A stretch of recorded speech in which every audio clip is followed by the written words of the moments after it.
जी अस्सलाम वालेकुम। क्या हाल चाल है? ठीक ठाक है। उम्मीद करता हूँ कि आप सब जो है वो खैरियत से होंगे। हाँ जी बच्चे, हम जो है वो एसईओ का कोर्स कर रहे थे, जिसमें लेक्चर नंबर 2 में हमने जो है वो देखा था एसईओ टाइप्स को, जिसमें हमने 3 टाइप्स की एसईओ जो है वो देखी थी। On page SEO, of page SEO और साथ ही साथ में हमने टेक्निकल एसईओ देखी थी। ठीक है, जिसे मैंने नेम दिया था कि आप इसे प्रोसेस का नेम भी दे सकते हो या टाइप्स भी कह सकते हो। आज जो है वो हम डिटेल में ऑन पेज एसईओ को जो है वो देखेंगे।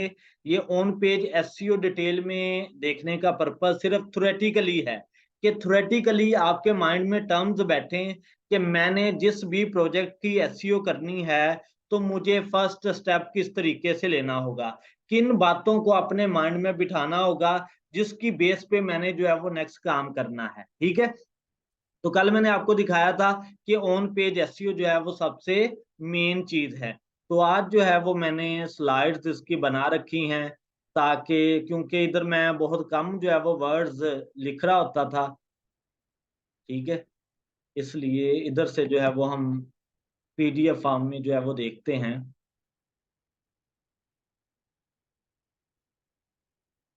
ठीक है, फर्स्ट है जी आपकी ऑन पेज एसईओ।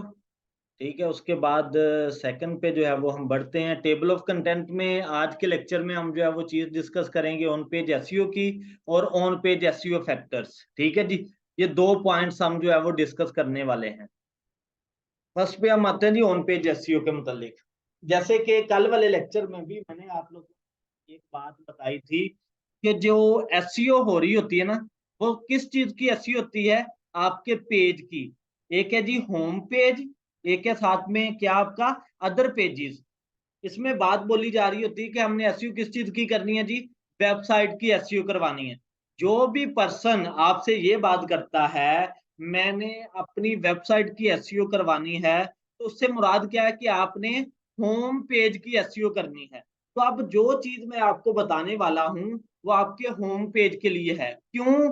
क्योंकि जब भी किसी भी पर्सन ने आपकी वेबसाइट को ओपन करना है तो वो किस चीज को ओपन करेगा? आपके होम पेज को। सबसे पहले आपका पेज होम पेज आएगा।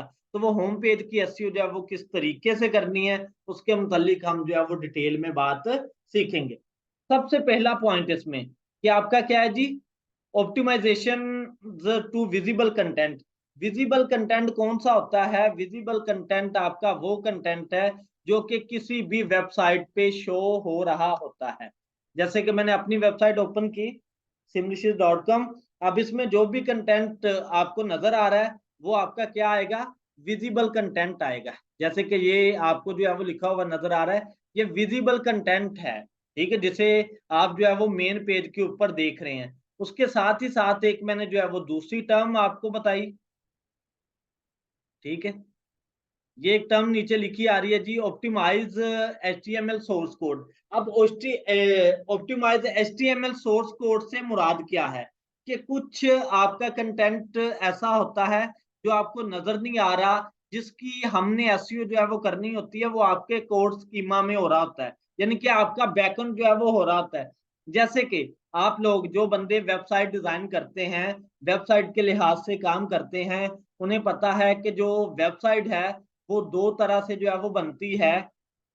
ये मैं इधर ओपन कर लेता हूँ एज अ वाइट बोर्ड के तौर पे भी।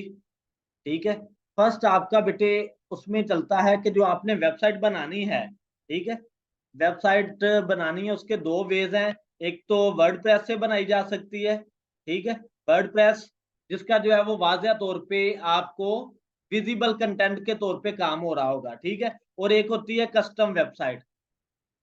ठीक है, कस्टम वेबसाइट को मैं एज अ कोडिंग की वेबसाइट जो है वो कह रहा हूँ। ठीक है, कस्टम वेबसाइट से मुराद मैं किसको कह रहा हूँ जी? कोडिंग की वेबसाइट, जो कि अदर डिफरेंट लैंग्वेज की बेस पे जो है वो बन रही है। अब कोई भी पर्सन है, ठीक है, वो अगर उसने उसकी जो है वो HTML सोर्स टैग वाली एसईओ करवानी है, तो वो क्या करेगा? आपका जो क्लाइंट है वो आपको अलाउ करेगा कि डेवलपर जो है उसकी HTML सोर्स कोड वाली भी जो है वो एसईओ करे। अब इधर बात आ जाती है कि सर हमें तो HTML जो है वो आती नहीं, तो फिर हमने HTML सोर्स कोड का काम किस तरीके से करेंगे? तो जो भी एसईओ का काम जानना चाहते हैं उन्हें थोड़ा बहुत जो है वो HTML के मतलब, ठीक है, जो पर्सन एसईओ का काम करना चाहता है, वेबसाइट एसईओ का काम करना चाहता है, तो उन्हें HTML का काम थोड़ा बहुत जो है वो जानना पड़ेगा। मैं भी इंशाल्लाह ट्राई करूंगा कि आपको HTML का काम इसी कोर्स के दरमियान थोड़ा सा बता दिया जाए, कि जब भी मैं स्केमा ऐड करूं, कोई भी HTML का कोड ऐड करूं, तो उसमें टैग्स आपको सिखाए जाएं।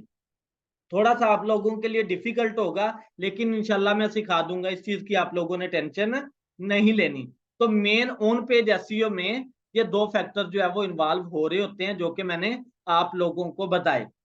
साथ ही साथ एक और बात आती है इधर, कि बहुत सारे लोग ऐसे हैं जो कि ना कहते हैं, जब आप बार बार प्रैक्टिस करोगे ना काम की, तो कुछ टर्म्स ऑन पेज एसईओ में और टेक्निकल एसईओ में सेम आ रही होती हैं। तो फिर आगे आप लोगों के क्वेश्चन बन सकते हैं कि क्या सर ऑन पेज एसईओ और टेक्निकल एसईओ में कोई डिफरेंस है या बराबर है, दोनों इक्वल है, दोनों एक ही चीज के नाम है अलग अलग? तो ऐसा बिल्कुल नहीं है। ऑन पेज एसईओ एक सेपरेट काम है, टेक्निकल एसईओ जो है वो एक सेपरेट काम है। ऑन पेज एसईओ मैंने वाज़ह तौर पे आपको सारी डिटेल बताई है। अगर आप लोगों का कोई भी क्वेश्चन होगा तो आप मुझसे जो है वो कमेंट सेशन में मजीद जो है वो पूछ सकते हैं। ठीक है जी, इधर तक सबीन बात ओके है जो कि मैंने आपको अभी तक बताई? हाँ जी सर, ओके।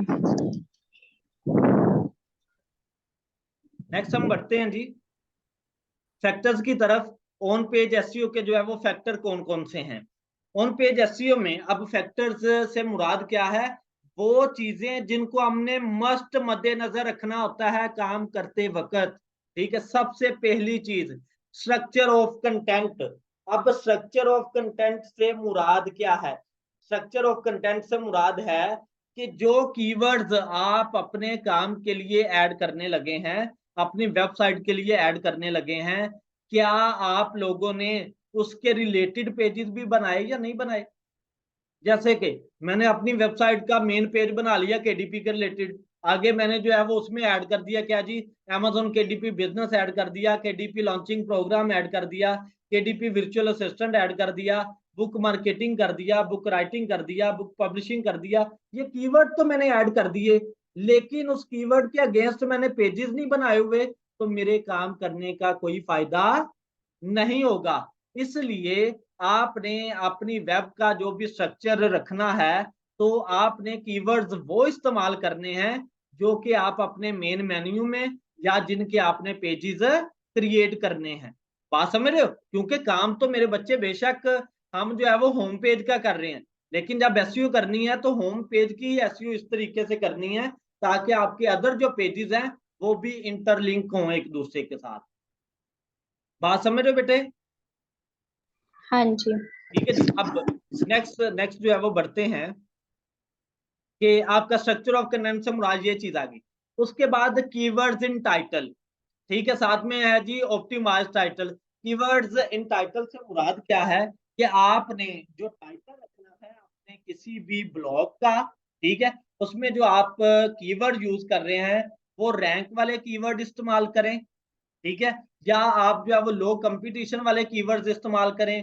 वो कीवर्ड्स आप लोगों ने इस्तेमाल नहीं करने जिनके रेलेवेंट जो है पहले से ही कंटेंट बहुत ज्यादा पड़ा है, तो ऐसा काम आप लोगों ने नहीं करना। आपने कीवर्ड जो आपने टाइटल में कीवर्ड यूज करने हैं वो आपने ऑप्टिमाइज्ड रैंक वाले कीवर्ड इस्तेमाल करने हैं, लो कंपटीशन वाले करने हैं, और यूनिक कीवर्ड जो है वो ऐड करने हैं। बात समझ रहे हो जी? ठीक है जी, इसलिए इसके बाद आपने कीवर्ड्स इन डिस्क्रिप्शन। अब कीवर्ड्स इन डिस्क्रिप्शन से मुराद क्या है कि आपने बेतुके तरीके से जो आपकी टाइटल का मेन कीवर्ड है उस कीवर्ड को 10 दफा 15 दफा अपने डिस्क्रिप्शन में जानबूझ के जो है वो उछेड़ा हुआ है। 2 से 4 मरतबा भी अगर आपने राइट किया है तो उसकी तरतीब ना टूटे, क्योंकि जो डिस्क्रिप्शन आपने ऐड करनी है उसमें आपने अपने मेन कीवर्ड्स को मस्ट जो है वो ऐड करना है, ताकि वाज़ह तौर पे आपका काम जो है वो रैंक हो। ये मेन चीजें हैं जो कि एसईओ के अंदर इन्वॉल्व हो रही होती हैं, जिनको आप लोगों ने मस्ट जो है वो देखना होता है। ठीक है जी, उसके बाद मेरे बच्चे आपके आते हैं हेडर टैग्स। हेडर टैग से मुराद क्या है कि हेडर टैग से मुराद बेटे आपका है जी कि जो आपके टैग्स हैं H1 से लेके H6 तक, ठीक है, H6 तक जो आपके टैग्स इस्तेमाल होते हैं वो के हेड टैग्स होंगे। H1 से मुराद क्या है?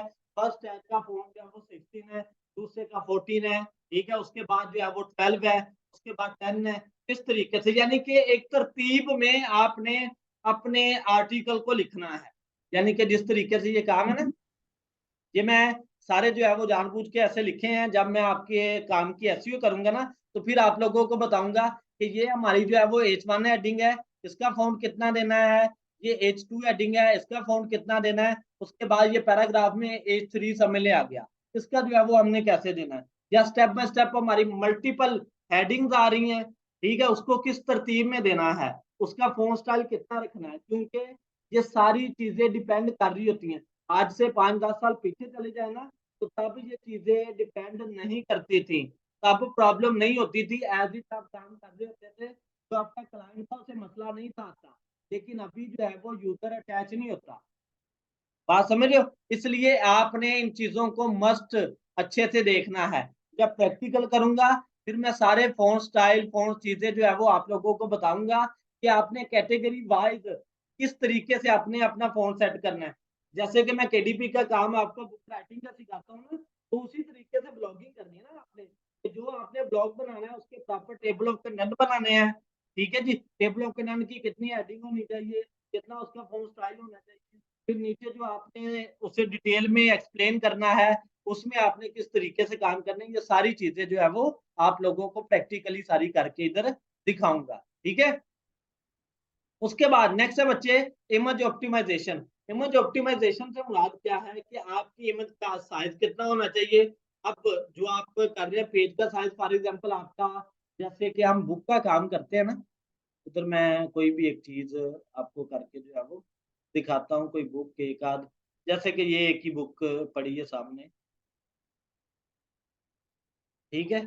ये चीज देखें, इसमें हमने जो है वो पिक्चर लगा लें, ठीक है, जो कि इससे बाहर जाए, आपके टैक्स से बाहर जाए, ये पिक्चर जो है वो यूज हुई है, ठीक है, ये आपके टैक्स से बाहर जाएगी वो प्रॉब्लम करना शुरू होगी। इसलिए आपने अपनी पिक्चर का साइज, ठीक है, उसका जो है वो लोडिंग, उसके बाद उसकी क्वालिटी, ये सारी चीजें बहुत ज्यादा मैटर कर रही होती हैं। इसलिए आपने इस चीज को भी जो है वो देखना है कि आपने अपनी इमेज की ऑप्टिमाइजेशन भी जो है वो जरूरी करनी है। ये मेन पॉइंट्स हैं जो कि इन्वॉल्व हो रहे होते हैं हमारे काम में। ये आ गया, उसके बाद नेक्स्ट की तरफ बढ़ते हैं। इधर तक कोई क्वेश्चन है? ठीक है, आप कीवर्ड जो है वो बेशक जितनी दफा मर्जी यूज कर रहे हैं, लेकिन उसकी तरतीब ना टूटे, ठीक है, ओवर ना काम लगे, ठीक है। आपने उसकी तरतीब इस तरीके से देनी है कि आपने उसे यूज भी किया है और आपके क्लाइंट जो है वो उससे बोर नहीं हो रहा, उसे काम ओवर नहीं लग रहा, ठीक है। इसलिए इस तरीके से आपने जो है वो उसकी सेटिंग करनी है। सर कीवर्ड कितने इस्तेमाल करने हैं?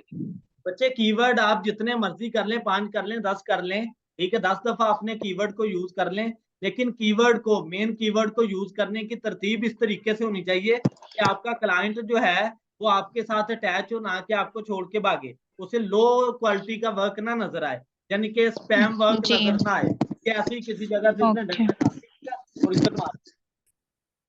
बात समझ रहे हो जी? ठीक है। जी जी, जो आप ब्लॉग बना रहे हैं ना, जो आप ब्लॉग कर रहे हैं ना, जैसे कि ये लिखा हुआ है ना इधर, ठीक है, मीट आवर ऑनरेबल जना पर्सन, ठीक है, इसके साथ साथ आगे कोई भी आप ब्लॉग लिखते हैं तो उस ब्लॉग के अंदर जो आप अपना काम का टाइटल देंगे, ठीक है, उस टाइटल को आपने जो है वो किस तरीके से राइट करना है। जैसे बुक मार्केटिंग है, नीचे ये इसने टाइटल दे दिया है, everything you should not to increase book sale, एक तरह का टाइटल है। अब ये टाइटल में जो आपने कीवर्ड की एडजस्टमेंट करनी है ना, वो करनी है जो कि यूज भी ज्यादा होते हैं और उनका कंपटीशन भी लो है, ठीक है जी। तो इस तरीके से आपने काम करना, और इसके ना मेजर चीज मैं आपको बताऊं वो चीज किस तरीके से आ रही होती है। जैसे कि मैं लिखता हूं जी इधर व्हाट इज केटीपी, अब आप क्वेश्चन करोगे तो मैं बात मजीद खोलूंगा और मजीद आगे जाऊंगा। अब ये जो है वो लोगों की डिमांड है, ठीक है, सबसे टॉप पे आ रहा है। जब आप इस तरीके, हालांकि इधर तो वेबसाइट तो नहीं है पुत्र कोई भी, मैं वेबसाइट तो नहीं पढ़ी हुई कोई भी, ठीक है, इधर से जो है वो आप देखेंगे सारा केडीपी ने जो है वो क्वेश्चन आंसर दिए हुए हैं, इधर से आप जो है वो अपना टाइटल बनाए, अपने कीवर्ड जनरेट करें, सही है जी। ये चीज है, ये डेली बेस पे जो मोस्ट कीवर्ड जो है वो रैंक हो रहे होते हैं, जिनकी डिमांड होती है, जो लोग क्वेश्चन कर रहे होते हैं, जो लोग कीवर्ड सर्च कर रहे होते हैं वही जो है गूगल यूजर की रिक्वायरमेंट के मुताबिक निकाल के वाज़ह तौर पे फर्स्ट पेज पे देता है कि ये चीज क्लाइंट मांग रहे हैं, इसके मुताबिक जो है वो काम करके दो। ये सारे प्रैक्टिकली आगे चीजें मैं बताऊंगा। ठीक है जी। एसईओ के साथ साथ आप ब्लॉगिंग जो करने का मेथोडोलॉजी है ना, ठीक है, वो भी इंशाल्लाह जो है वो क्लियर होगी। काम थोड़ा सा लेंथी हो जाएगा 2-3 मंथ में, ठीक है, लेकिन आप इजीली जो है वो कवर कर पाओगे। ओके हुआ जी इधर तक? ठीक है। हाँ जी बेटे। यस दूसरा सर। टॉपिक। Yes sir. चले चले बच्चे, ठीक हो गया। इसके बाद हम नेक्स्ट जो है वो बढ़ते हैं। नेक्स्ट है जी आपका इंटरनल लिंकिंग। इंटरनल लिंकिंग से मुराद क्या है कि आपने एक होम पेज बनाया या आपने एक ब्लॉग बनाया, एक ब्लॉग में कोई वर्ड आ रहा है, ठीक है, जिसकी एक्सप्लेनेशन मजीद बन सकती है, तो वो आपका किसी और पेज पे पड़ा है। फॉर एग्जांपल बुक मार्केटिंग का आप जो है वो बता रहे थे, और बुक मार्केटिंग का बताते बताते उसमें कोई काम आ जाता है बुक राइटिंग का। एसईओ का पैटर्न देखिएगा बच्चे क्या है, उसमें काम आ जाता है जी बुक राइटिंग का। तो वो बुक राइटिंग का आप लिंक लगा देंगे, उस लिंक पे वो क्लिक करेगा तो डायरेक्टली उस पेज पे चला जाएगा। क्यों? क्योंकि यूजर को आसानी फराहम हो रही है, वो बुक राइटिंग के लिए काम कर रहा है। अगर आप इंटरनल लिंकिंग नहीं यूज करेंगे, एसईओ वीक पे जाएगी। जितना यूजर को फैसिलिटेट कर सकते हो ना, जितना यूजर के लिए आसानी पैदा कर सकते हो ना, उतना आप लोगों के लिए फायदा है। ठीक है जी। इसे तो बंद कर दें। ओके हो गया बच्चे इधर तक?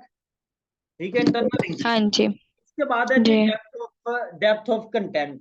डेप्थ ऑफ कंटेंट से मुराद क्या है?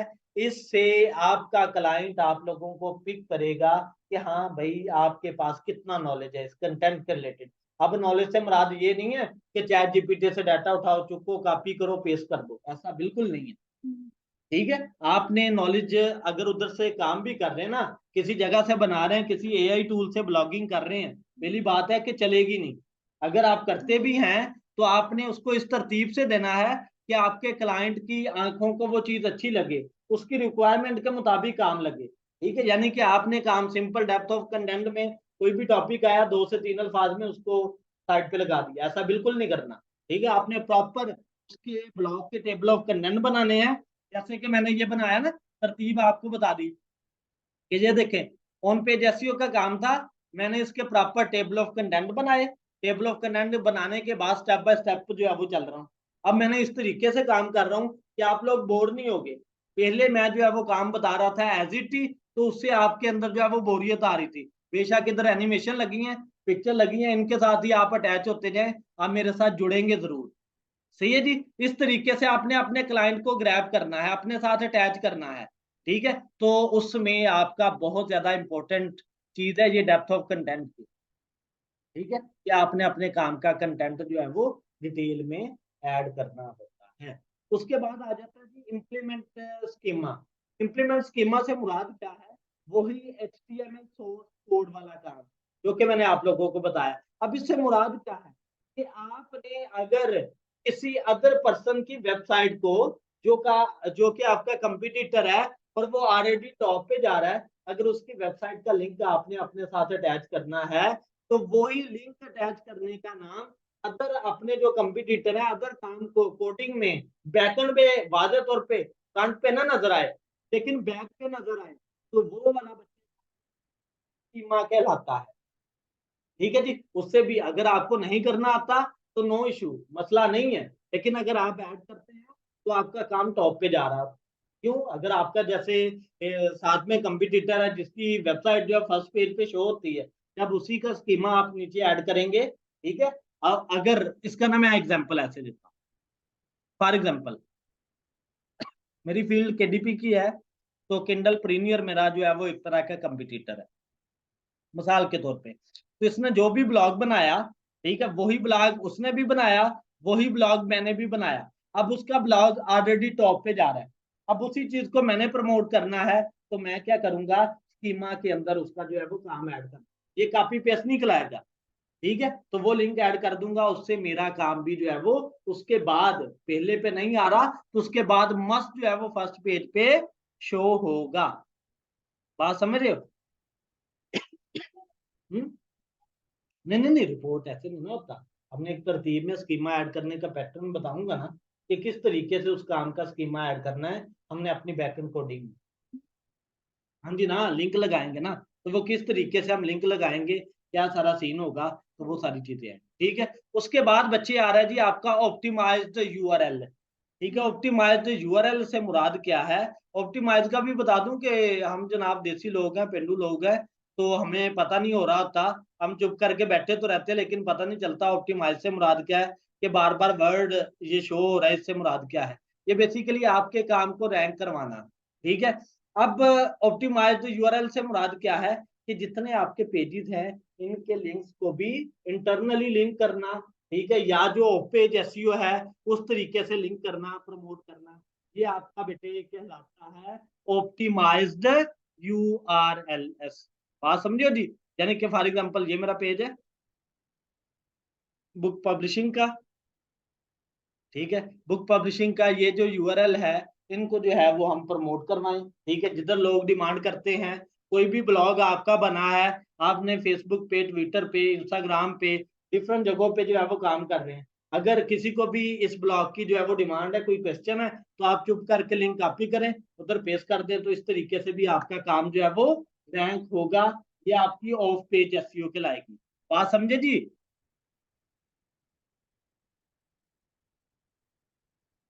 कोसर। हाँ जी, सबीन। बेटे समझे हो? जी जी सर, समझ आ रही है। जाग के रहना है, गर्मियों के दिन में, ये कौन सा सर्दियां हैं कि नींद आ जाएगी। नहीं सर, जाग रहे हैं। हाँ, जाग भाई जाग। सही है। इसके बाद बच्चे नेक्स्ट हमारा स्टेप आएगा अदर इम्प्लीमेंट्स फॉर 2024। यानी कि हमने कुछ वो इम्प्लीमेंट्स जो कि 2024 के लिए जरूरी चीजें हैं, पहले किस तरीके से अच्छी हो रही थी, अब जो है वो important factors कौन से हैं जिनको मस्ट हमने मद्देनजर रख के जो है वो एसईओ करनी है। सबसे पहले ये जो इम्प्लीमेंट्स है ना, ये गूगल के अकॉर्डिंग भी है कि गूगल किस तरीके से आपके काम को प्रमोट करेगा, किस तरीके से आपका काम जो है वो टॉप पे लेके आएगा। सही है जी। तो सबसे पहली आ जाती है चीज यूजर एक्सपीरियंस। यूजर एक्सपीरियंस से मुराद क्या है? यूजर एक्सपीरियंस से मुराद बच्चे ये है कि आपका जो यूजर है वो आपके साथ कितना अटैच हो रहा है, कितनी देर अटैच हो रहा है। ठीक है, किस तरीके से आपके काम के साथ जो है वो जुड़ा रहता है। और यूजर को अटैच करने की मेथडोलॉजी क्या है? यही मेथडोलॉजी के यूजर ने आपका जो है वो ये डेप्थ ऑफ कंटेंट आ जाएगा, इंटरनल लिंकिंग आ जाएगी, और साथ में इमेज ऑप्टिमाइजेशन आ जाएगी, हेडर टैग्स आ जाएंगे। ये तो बच्चे आपने अपने ब्लॉग अपलोड करते वक्त आपने लगाना ना, कीवर्ड इन टाइटल भी, कीवर्ड इन डिस्क्रिप्शन भी, ये चीजें। लेकिन ये वाली चीजें जो हैं, इनकी बेस पे यूजर आपके साथ अटैच रहेगा। अब गूगल का एल्गोरिथम जो है इन चीजों को पिक कर रहा होता है कि जो क्लाइंट है वो कितनी देर उसने आपकी वेबसाइट पे स्टे किया।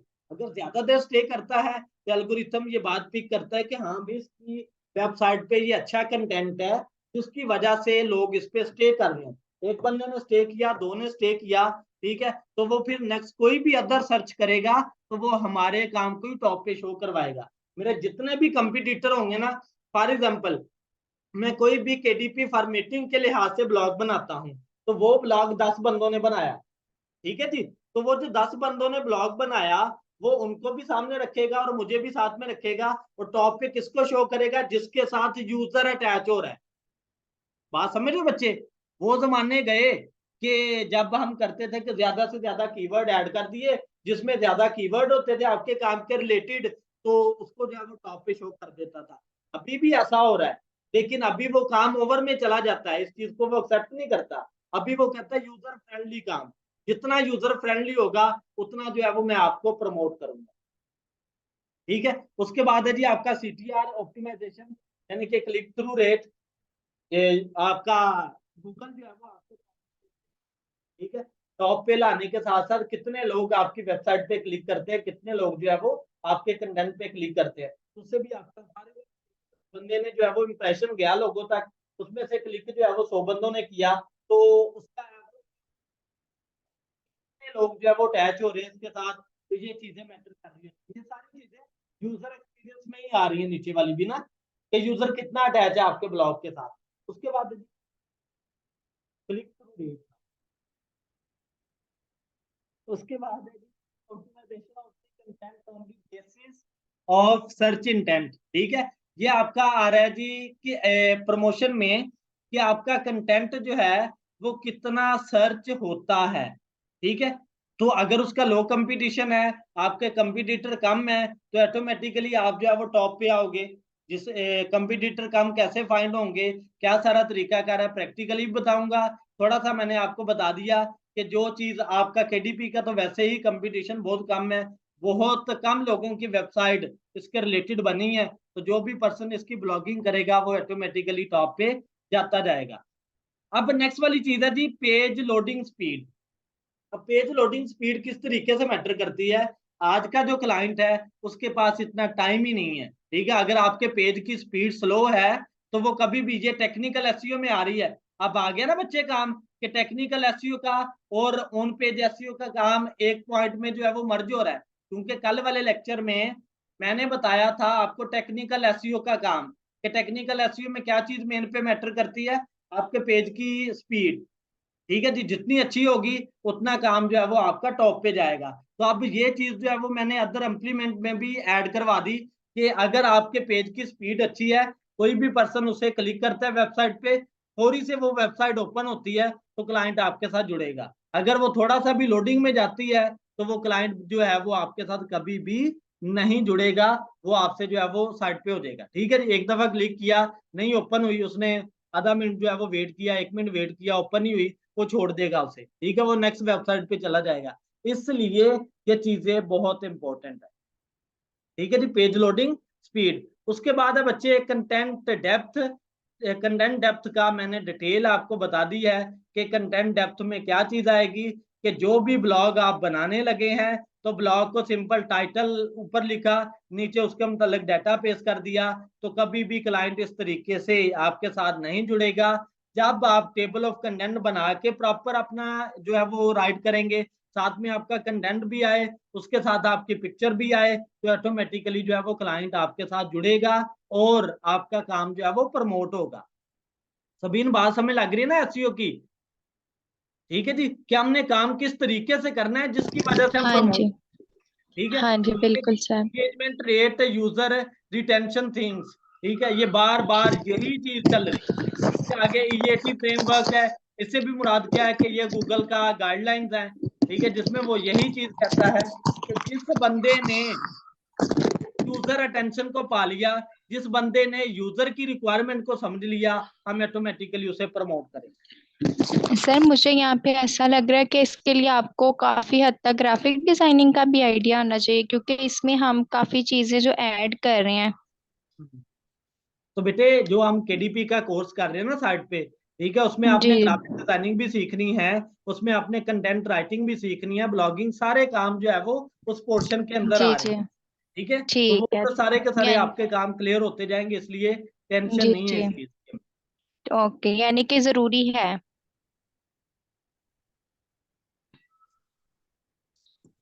आपकी बेटे ये आप अच्छी डोमेन लें, अच्छी होस्टिंग लें, उसकी बेस पे होगी। अगर आपने होस्टिंग जो है वो कम जीबी वाली ली है, ठीक है, और उधर आपने वीडियोस इतनी अपलोड कर दी, उधर डाटा ही इतना पड़ा है, ठीक है, जैसे कि आप वजन उठा सकते हो 20 kg, रख दिया जाए 1 मन, आप तो नहीं चल सकोगे कभी भी। यही सीन होता है इधर। ठीक है, तो आप वो काम अपना डोमेन होस्टिंग जब ओके करोगे तो कभी भी एक मिनट, एक डोमेन नेम बता देता हूँ। ये आपकी जो simlicious.com है ना, ये हमारा डोमेन है। ठीक है जी, और इसकी होस्टिंग जो है वो अफेक्ट कर रही होती है कि कितने जीबी। अब ना जो होस्टिंग है ना, ये डाटा हम अपलोड करवा रहे हैं ना, फॉर एग्जांपल ये वाला जो डाटा है बुक पब्लिशिंग वाला, ये चंद केबी का है। ठीक है, उसमें अलाउ कर रहा होता है कि 1 साल में होस्टिंग, हमने ये डाटा किस जगह पे जाके सेव हो रहा है ना, तो वो सेविंग की जो हम लोकेशन ले रहे होते हैं ना, परचेज कर रहे होते हैं कि कितने जीबी आपने लेना है, वो बेसिकली होस्टिंग चाहिए, वो होस्टिंग है। इधर हमने आगे वीडियो लेक्चर भी इधर अपलोड करना शुरू कर दें, वो जनाबे वाला 20 GB फाइल आपकी फुल हो जाए, जो आपकी स्पेस ही ओके हो जाए, तो कोई भी क्लाइंट जब उसे सर्च करेगा तो वो लोड करेगा, उसे स्पेस फुल हो जाएगी, उसे स्पेस नहीं मिलेगी तो वो कभी जुड़ेगा नहीं। इसलिए आपने ये काम जो है वो ओके रखना है, तो ये आपके एसईओ के अंदर ही चल रहा होता है। बात ओके हुई जी बच्चे? ठीक है जी। तो इधर जी तक जो है वो हमने ऑन पेज एसईओ को जो है वो ओके किया। इसके बाद स्टेप बाय स्टेप इंशाल्लाह हम जो है वो सारा काम करेंगे। थोड़ा सा डिटेल काम जरूर है, लेकिन आप लोगों ने अच्छे से बात को जो है वो समझना है कि इंतहाई अच्छा काम है। और इंशाल्लाह आप किसी भी प्लेटफॉर्म के लिए एसईओ करना चाहेंगे तो आपने अपना प्रोजेक्ट मुझे बताना है, तो उसका उसका सारा फ्रेमवर्क जो है वो मैं आप लोगों को ड्रा करके दे दिया करूंगा कि आपने इस तरीके से इस काम की एसईओ करनी। जी हाँ समझे जी। करें एंड कोई जी क्वेश्चन है तो पूछ सकते हैं, वरना जनाब हम एंड करते हैं। थोड़ी बहुत समय नहीं लगी सर। ना सभी। जी जी, आप आज की तो समझ लगी है ऑन पेज एसईओ। पर इंशाल्लाह समय लगेगी, अल्लाह खैर। चले ठीक इंशाल्लाह। हो गया जी। जजाकल्ला। शुक्रिया सर। ओके, ओके, अल्लाह हाफिज। अल्लाह ही हाफिज।